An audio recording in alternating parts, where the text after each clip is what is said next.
we had a really good meeting where we were able to explain to the evacuees, the residents of our community that have come down here, those who wanted to come. We were able to talk to them about what's happening, what our roles are, and what the roles of the individual organizations that are working with this. We were able to answer some of their very specific questions.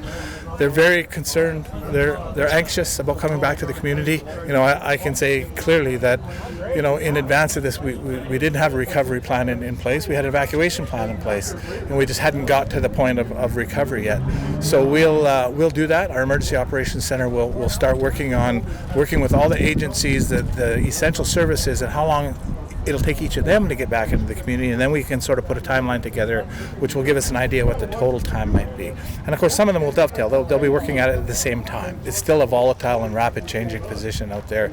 The last few days I've felt really comfortable with respect to what's happening with the weather and the way the fire front has moved away, but the wind is blowing one fire away from us and blowing the northern fire towards us, and so the closer it gets, the more we have to be concerned. We don't want to be in that situation where we return people back to the community and 3 days later we've got to send them out again. That would be just a nightmare. You've got people who have decided for their own reasons to stay.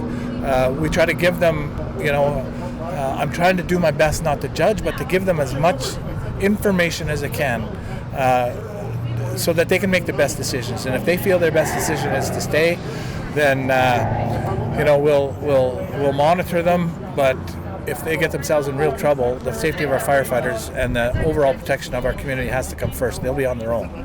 And, that's a tough thing to say, but they had their chance. There's some of them have very elaborate systems to protect themselves, and